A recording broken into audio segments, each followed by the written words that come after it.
In this video, Jordan Peterson talks about the vision of reality.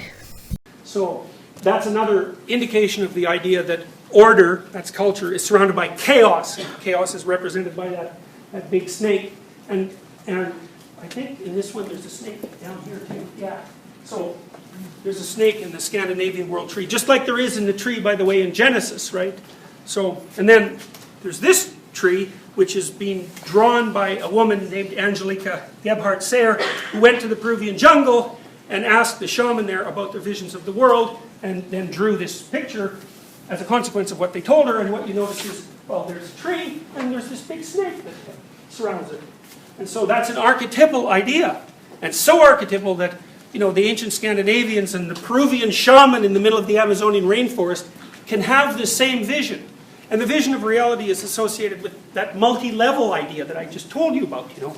How can the world be like a tree? Well, the world's like a tree that sprouts up from the tiniest places up into the grandest areas. It has multiple levels of resolution. And that's what this represents. And it's a really lovely way of thinking about things. It's not a way that we think about them normally. But it's relevant, right? Because what you are isn't just what you present phenomenologically, which is what everyone else experiences.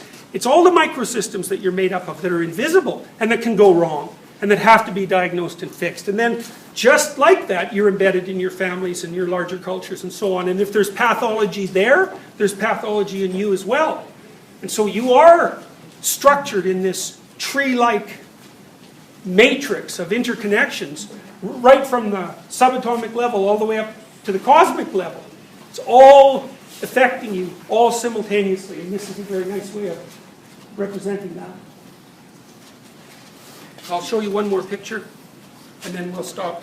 My son drew this when he was 8, and he had a very well-ordered psyche, which I was quite happy about.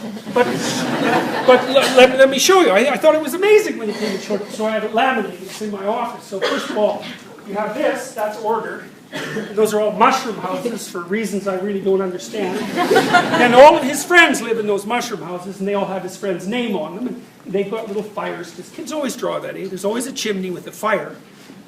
Who knows why? And so that's order. And then there's the line down the middle, like the yin and yang line. And then on the other side, here's nature and chaos, right? And then the tree of life grows right in the middle. So that's the sort of Jack and the Beanstalk tree of life, right? And what's happening, you may see there's a ladybug here, and then there's another ladybug on the vine, and I guess that's him. And he climbs up the tree of life into heaven, because that's heaven up there, and then climbs back down, and with information. And so what he's doing while he's balancing order and chaos is climbing up and down the eternal tree of life to the realm of his ancestors, and then coming back. It's amazing. If you listen to kids' dreams and if you watch what they draw, you see them produce these sorts of archetypal things all the time. And it's, you know, it's not exactly instinctual, right? It's like there's a matrix that has a form that can be filled in by cultural content. I mean, he'd heard Jack and the Beanstalk, and, you know, he'd watched Disney movies and read all sorts of books. And so he could pick up the patterns from those things and manifest themselves. But it's still, it's remarkable. It's very difficult to account for. Oh well, we'll account for it a bit more on Thursday.